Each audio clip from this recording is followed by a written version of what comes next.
Hello hi welcome back to my YouTube channel. ఇవాళ మన ఛానల్లో గులాబ్ జామున్ ఎలా చేసుకోవాలో చూసేద్దాం రండి. యాక్చువల్గా అందరు కూడా గులాబ్ జామ్ అంటే గులాబ్ జామ్ మిక్స్ కానీ పాల పొడితో కానీ అలా రకరకాలుగా చేస్తారు కదా. నేనైతే అవేమీ లేకుండా పాలతో ఎలా చేసుకోవాలో చూపిస్తాను. మరి ఈ ప్రొసీజర్ ఎలా చేసుకోవాలో చూసేద్దాం రండి. నేనైతే గులాబ్ జామ్ చేసుకోవడానికి 2 లీటర్స్ ఆఫ్ మిల్క్ అయితే తీసుకున్నానండి. ముందుగా స్టవ్ వెలిగించుకోవాలి. ఇప్పుడు ఒక దబరా పెట్టుకున్నానండి. నీళ్లు మసలేయండి. ఇప్పుడు ఈ వాటర్ని పారబోసేసి ఇందులో పాలు వేసుకున్నాను. ఇప్పుడు మళ్ళీ స్టవ్ వెలిగించి పాలు గిన్నెని పొయ్యి మీద పెట్టుకుందాము.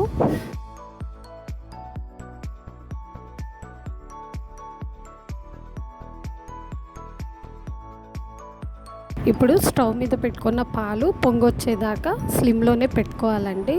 మనకి పచ్చివాసన పోయి పాలు ఒక 2 పొంగుల దాకా వచ్చేదాకా పాలని మసలనివ్వాలి. ఇప్పుడు నేను చూపిస్తున్న ఈ రెసిపీ వచ్చేసి మా అమ్మగారు చేసేదండి. మా అమ్మగారు నేర్పించారు. ఇది one of the old tradition అన్నమాట. మనం ఇంట్లో ఎటువంటి గులాబ్ జామున్ మిక్స్ లేకుండా, లేకపోతే బయట నుంచి అప్పటికప్పుడు హడావుడిగా తీసుకొని వచ్చి ఏదైనా గులాబ్ జామున్ కావాలంటే ఇన్స్టెంట్ పౌడర్స్ వాడకుండా మనం ఈ పద్ధతిని ఫాలో అయినట్టయితే హెల్దీకి healthy, at the same time చాలా టేస్టీగా ఉంటాయి. మాటల్లోనే పాలు అనేది పొంగుకొచ్చాయండి. ఇలాగ పచ్చివాసన పోయేదాకా ఒక 2 పొంగులను అయితే రానివ్వాలి.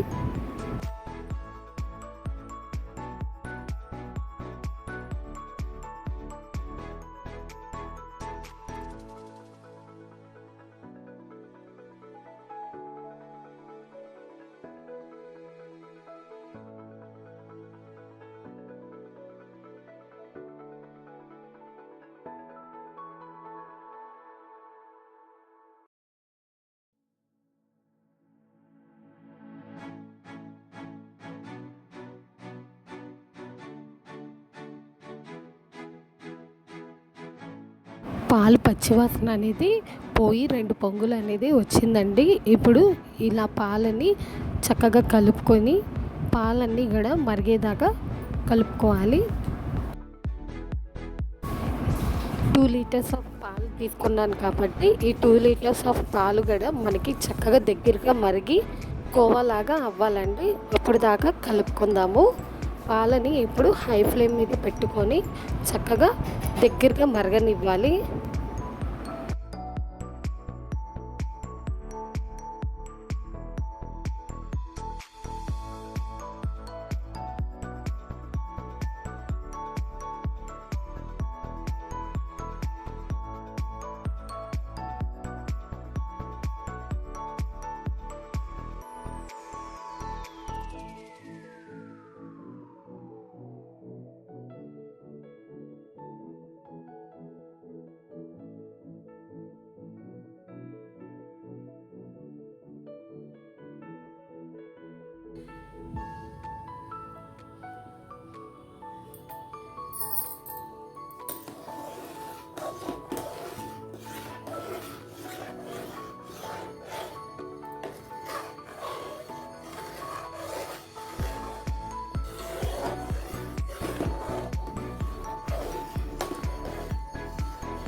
పాలుని మనం మధ్య మధ్యలో కలుపుకుంటూ ఉండాలండి. ఎందుకంటే అడిగంటే ఛాన్సెస్ ఎక్కువ ఉంటాయి. అందుకనే అది మరుగుతూ ఉన్నప్పటికీ మనం మధ్య మధ్యలో కలుపుకుంటూ ఉంటే పాలు అనేది అడుగంటవు.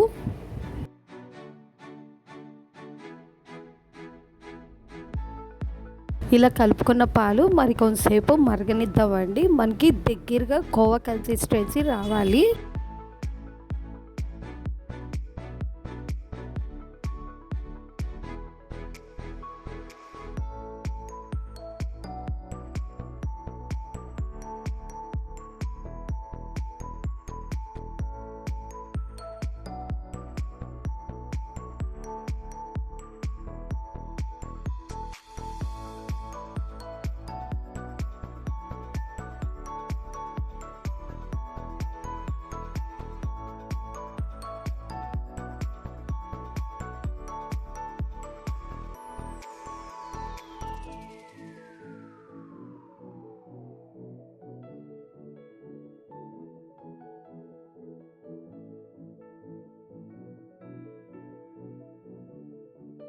మనకి పాలు మొత్తం దగ్గరగా అయ్యేసరికి సుమారు 30 గంట పట్టుద్దండి. అప్పుడు దాకా కూడా మనం దగ్గరుండి పాలని మరిగించుకోవాలి.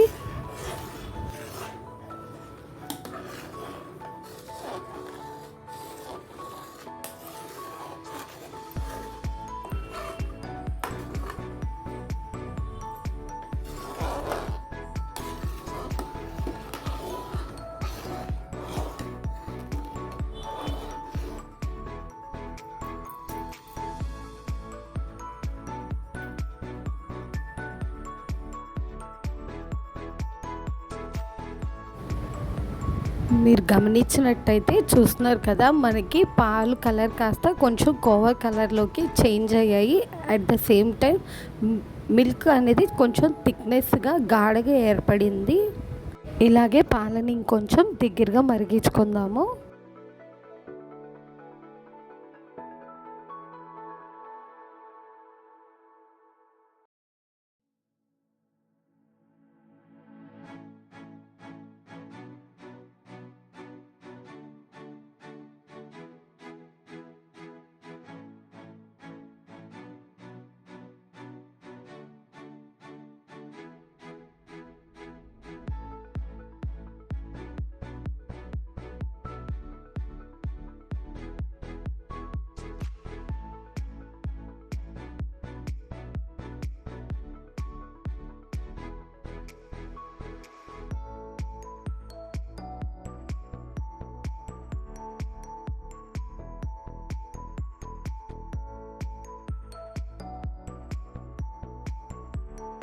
పాలు చిక్కగా బాగా మరిగాయండి.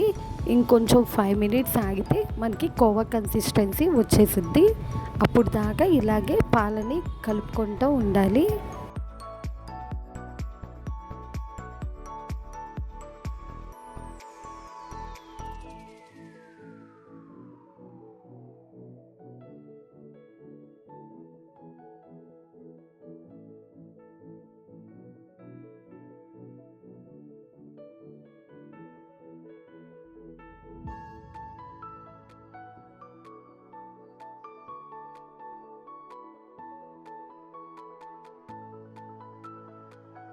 మనకి ఈ గులాబ్ జామున్ అనేది తొందరగా అయిపోయిద్దండి. కాకపోతే పాలని మరిగించుకోవడం అనేది పెద్ద ప్రాసెస్ అన్నమాట. పాలు మరిగేసరికి మనకు కొంచెం టైం పట్టుద్ది. మిగతాదంతా సింపుల్గా చేసేసుకోవచ్చు.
నేను పాలు మరిగించేది స్కిప్ చేయొచ్చండి, కాకపోతే స్టార్టింగ్ టు ఎండింగ్ వరకు ఈ ప్రొసీజర్ ఎలా చేస్తా అనేది మీకు తెలియాలి కాబట్టి ఎక్కడక్కడ వీడియో స్కిప్ చేయకుండా మొత్తం వీడియో అనేది షూట్ చేశాను.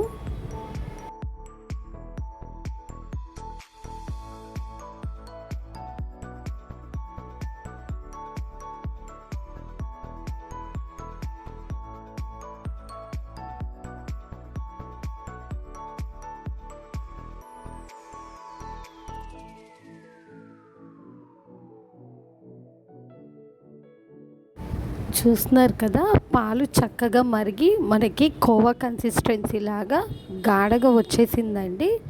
ఇంతే. ఇప్పుడు ఈ కోవాని మనం పొయ్యి మీద ఉంచి స్టవ్ ఆఫ్ చేసి దింపేసుకోవాలి. దీని నెక్స్ట్ ప్రాసెస్ అండ్ ప్రొసీజర్ చూసేద్దాం రండి. ఇది మైదా అండి. నేను ఒక స్మాల్ బౌల్ ఆఫ్ మైదా అయితే తీసుకున్నాను. మొత్తం మైదా అయితే పట్టదు మనకి. కోవా కన్సిస్టెన్సీలో మనకి జస్ట్ చూసుకుంటా కొంచెం కొంచెంగా పిండి వేస్తా కలుపుకుంటూ ఉండాలి, ఎక్కడెక్కడ లంప్స్ ఏర్పడకుండా. చూసినట్టయితే నేను కొంచెం కొంచెం మైదా యాడ్ చేస్తున్నాను.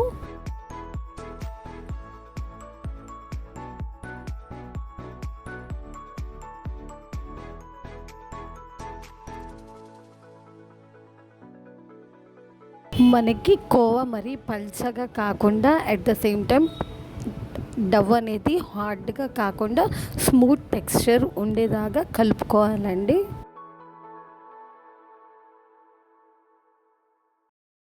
చూస్తున్నారు కదా, ఈ కన్సిస్టెన్సీ ఇలా ఉంటే చాలండి. మనకి గులాబ్ జామ్ అనేది చాలా చక్కగా వస్తాయి. ఇప్పుడు స్టవ్ వెలిగించి మళ్ళీ స్టవ్ మీద కళాయి అయితే పెట్టేశానండి గులాబ్ జామున్ వేయించుకోవడానికి. మనకి కళాయి వేడెక్కింది. ఇప్పుడు ఇందులో నేను నెయ్యి వేసుకుంటున్నాను. గులాబ్ జామున్ అనేది నేతితో వేయించుకుంటే చాలా కమ్మగా ఉంటాయండి. అందుకని నేనైతే ఎప్పుడు గులాబ్ జామున్ చేసినా కూడా నేతిలోనే వేయించుకుంటాను. ఇప్పుడు మనం ముందుగానే ప్రిపేర్ చేసుకున్న పిండిని చిన్న చిన్న గులాబ్ జామ్ ముద్దలుగా చేసుకొని మనం కాగిన నెయ్యిలో వేయించుకోవడమే. మీరు చూసినట్టయితే నేను ఇలా రెడీ చేసుకున్న పిండిలో తినే సోడా కానీ అలాగే బేకింగ్ పౌడర్ కానీ ఏమీ యూజ్ చేయలేదండి. ఆటోమేటిక్గానే మనకి పిండి అనేది పొంగి చక్కగా గులాబ్ జామున్ సాఫ్ట్గా అలాగే రౌండ్గా వస్తాయి. ఈ గులాబ్ జామున్ వేగే లోపల ఇంకో పొయ్యి మీద నేను షుగర్ సిరప్ అయితే పెట్టేసుకుంటానండి. షుగర్ సిరప్కి నేనైతే బియ్యం కొలిచే డబ్బన్నర షుగర్ అయితే తీసుకున్నాను. అందులో కొంచెం వాటర్ యాడ్ చేసి పొయ్యి మీద పెట్టేసుకుందాము.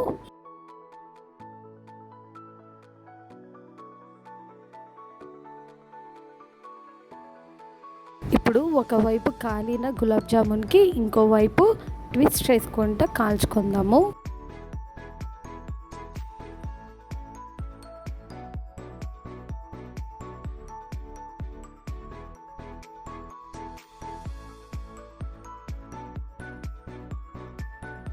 మనం ఇంట్లో ఇలాగా పాలతో తయారు చేసుకున్న పిండితో అలాగే నేతిలో ఇచ్చుకుంటున్నాం కాబట్టి ఈ గులాబ్ జామున్స్ అనేది కంప్లీట్గా టేస్టీ అండ్ హెల్తీ అండి. పిల్లలకి కూడా బాగా నచ్చుద్ది. పిల్లలకే కాదు పెద్దవాళ్ళకి కూడా బాగా నచ్చుతాయి. మనం ఎటువంటి readymade instant gulab jamun mixes వాడకుండా ఇలా చేసుకుంటున్నాం కాబట్టి చాలా కమ్మగా రుచిగా ఉంటాయి. ఒకసారి ఈ విధంగా ట్రై చేయండి. ఇలా నేతిలో వేయించుకున్న గులాబ్ జామున్లన్నీ ఓ ప్లేట్లో పెట్టుకుందాము. అలాగే పక్కన మనకి షుగర్ సిరప్ అనేది కొంచెం తీగపాకం వచ్చేదాకా రెడీ చేసుకోవాలండి. తీగపాకం నాకు ఇంకా రాలేదు. అప్పుడు దాకా షుగర్ సిరప్ని మరగనిద్దాము.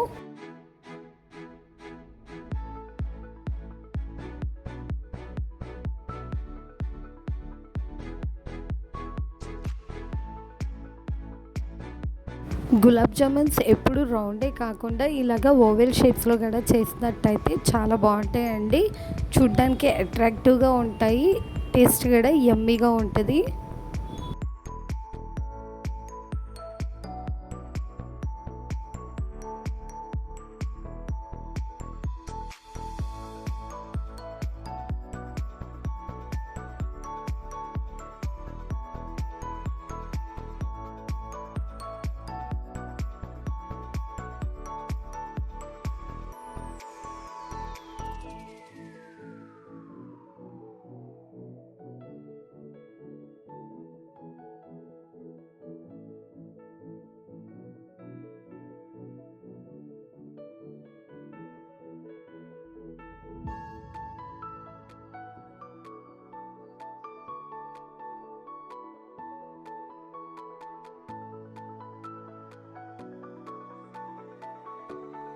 మనకి 2 లీటర్స్ ఆఫ్ మిల్క్కి మినిమం 30-35 క్వాంటిటీ గులాబ్ జామున్ అయితే వచ్చుద్దండి.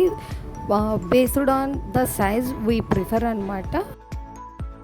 మీరు చూసినట్టయితే నేను సైజ్ కొంచెం పెద్దవిగానే చేస్తున్నాను. మరి చిట్టి గులాబ్ జామున్ కాకుండా మీడియం సైజ్ జామున్సే రెడీ చేసుకుంటున్నాను.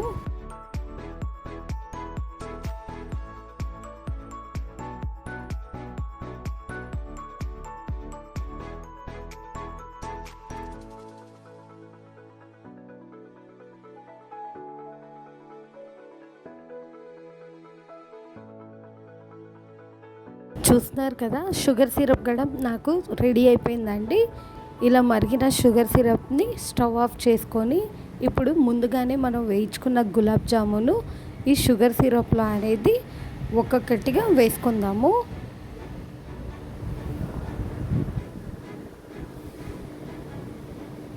ఈ షుగర్ సిరప్ అనేది మనకి జామున్స్కి పట్టి చక్కగా సాఫ్ట్గా అవుతాయండి. అంతే, tasty and healthy recipe gulab jamun అయితే రెడీ. మనం ఇంట్లోనే ఎటువంటి రెడీమేడ్ ఇన్స్టెంట్ గులాబ్ జామున్ మిక్సీలు వాడకుండా పాలతోనే కమ్మగా చేసుకోవచ్చు. మీకు కూడా నచ్చినట్టయితే తప్పకుండా ట్రై చేయండి. అలాగే నా ఛానల్ని please do like, share and subscribe for more videos. Stay tune to Bhargavi vlogs.